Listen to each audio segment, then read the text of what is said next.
Jose had always dreamed of visiting America. He had heard stories of its grand cities, friendly people, and, most importantly, baseball.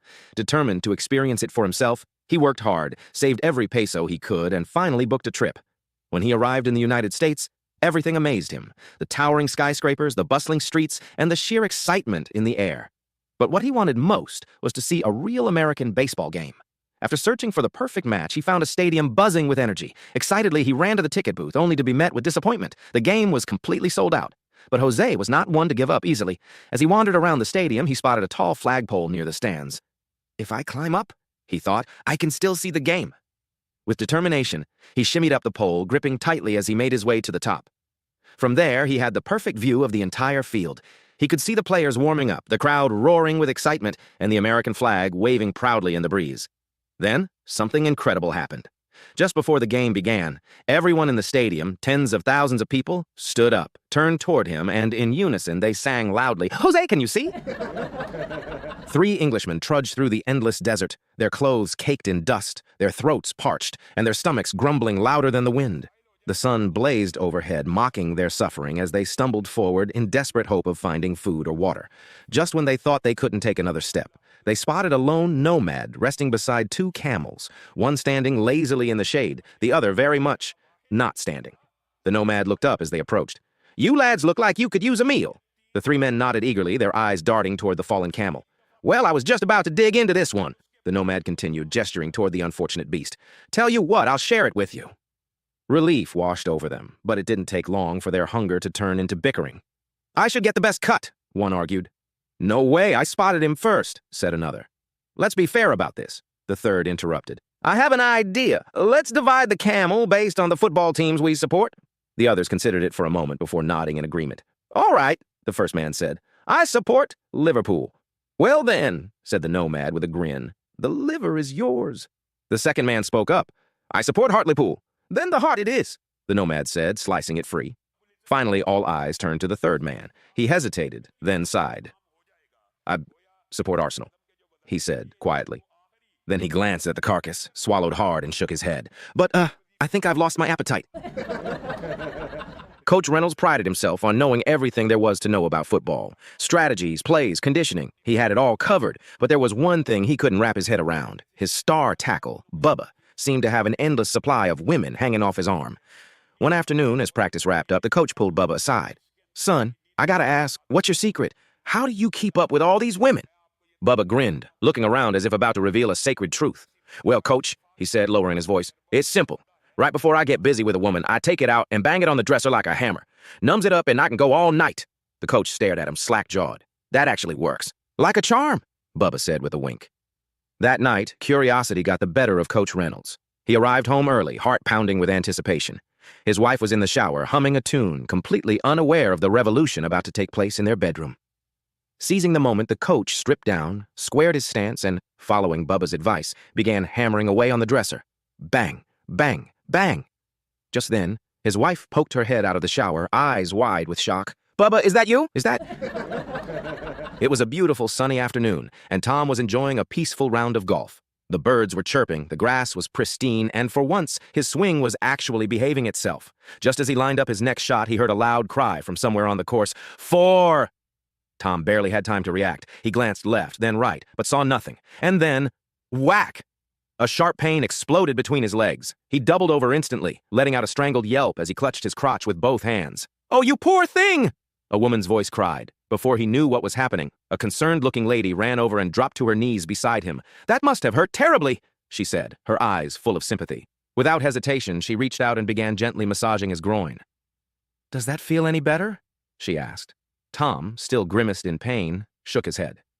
Frowning with determination, she pulled down his pants and really got to work, kneading and rubbing with both hands, a look of absolute focus on her face.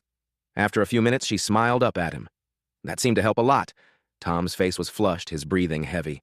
"Oh, it was wonderful," he gasped. Then he looked down at her and added, "But the ball hit my thumb." Tom walks into a bar and spots his friend Bob sitting at the end of the counter, grinning from ear to ear. Curious, Tom asks, "Bob, what's got you so happy?" Bob leans in, beaming. "Well, Tom, let me tell you, yesterday I was out waxing my boat when this stunning redhead walks up. To here, Tom, to here. She says, 'Can I have a ride in your boat?' I said, sure, hop in. So I took her way out into the water, shut off the engine, and said it's either screw or swim. Bob pauses for dramatic effect. She couldn't swim, Tom. She couldn't swim. Tom shakes his head, laughing. The next day, Tom walks into the bar again and sees Bob sitting there, an even bigger smile on his face. All right, Bob, what happened this time? Bob chuckles. Tom, same thing. I was waxing my boat when this gorgeous blonde walks up. Out to here, Tom, out to here. She asks for a ride. I take her way out, kill the engine, and tell her it's either screw or swim. Bob leans back, grinning. She couldn't swim, Tom. She couldn't swim. A few days later, Tom walks in to find Bob slumped over his drink, looking miserable. Concerned, Tom asks, Bob, what happened? You look like you've seen a ghost. Bob sighs heavily. Tom, yesterday, same story. I was out waxing my boat when the most stunning brunette I've ever seen walks up. Way out to here, Tom. Way out to here. She asks for a ride. I take her way out, much farther than the last two, turn off the engine and say, it's either screw or swim. Tom leans in, and Bob groans, rubbing his face. She pulled down her pants, Tom, and she had a great big. Tom gasps. Oh, no, what did you do? Bob takes a long sip of his beer, looks up, and whispers in defeat, Tom, I can't swim! Jack Nicholas sat at the bar, nursing a drink, enjoying the quiet company of his companion for the evening. The legendary musician Stevie Wonder, the two icons, masters of their respective crafts, had crossed paths many times before, but tonight was just a casual chat over a few drinks. Jack took a sip of his whiskey and turned to Stevie. So, how's the singing career going? Stevie grinned. Not too bad. My latest album just broke into the top 10, so all in all, I can't complain. He took a sip of his own drink. How about you? How's the golf? Nicholas sighed, stretching his shoulders. Not too bad. I'm not winning as much as I used to, but I'm still making a decent living. Had a few problems with my swing lately, but I think I've sorted it out now. Stevie nodded knowingly. Yeah, I know how that feels. When my swing goes off, I just stop playing for a while and think it through. Then when I come back, it's usually fine. Jack chuckled, then stopped mid-laugh. His mind replayed what he just heard. He turned to Stevie, eyes wide with disbelief. Wait, your swing? Stevie, are you saying you play golf? Stevie grinned. Sure do. Been playing for years. But you're blind. Jack stammered, not quite believing what he was hearing. Stevie let out a good-natured laugh. No offense taken, Jack. I get that a lot. But yeah, I play. My caddy stands in the middle of the fairway and calls out to me. I listen for his voice and hit the ball toward him. Then, once I reach my shot, he moves forward and calls again. I just keep playing toward the sound of his voice. Jack shook his head in amazement. Okay, but how do you putt? Stevie grinned. Oh, that's easy. My caddy crouches down in front of the hole and calls to me with his head on the ground. I just stroke the ball toward his voice. Nicholas leaned back, still trying to wrap his head around it. Incredible. What's your handicap? Scratch, Stevie said with a casual shrug. Jack nearly choked on his drink. Scratch? That's insane. He leaned in, his competitive spirit kicking in. Stevie, we have to play around sometime. Stevie smirked. Well, I don't play for fun, Jack. People don't take me seriously, so I only play for money. Nicholas nodded. Fair enough. How much are we talking? I never play for less than $100,000 a hole, Stevie said matter-of-factly. Jack thought it over for a moment, weighing the risk. Then he grinned. All right, I'm up for that. When do you want to play? Stevie leaned in, his smile widening. Any night next week is fine with me. Carolyn, a wealthy blonde with a taste for the finer things in life, had just purchased a brand new Jaguar XKR Sport, sleek, powerful, and most importantly, automatic. She adored her new ride, effortlessly cruising through the city during the day, turning heads wherever she went. But there was a problem. At night, the car simply wouldn't move. No matter how many times she tried, the engine purred beautifully, the lights worked perfectly, but the car refused to budge. Frustrated, she spent an entire week trying different things, checking the lights, adjusting the seat, even blasting the radio for good luck, but nothing worked.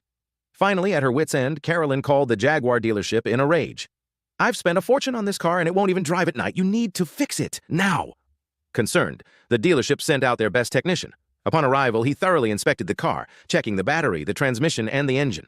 Everything was in perfect working order. Scratching his head, the technician turned to Carolyn and asked, Ma'am, are you sure you're using the right gears? Carolyn's face twisted in offense. How dare you ask me that? Do I look like an idiot? Of course I'm using the right gears. She folded her arms and huffed. I use D during the day and N at night.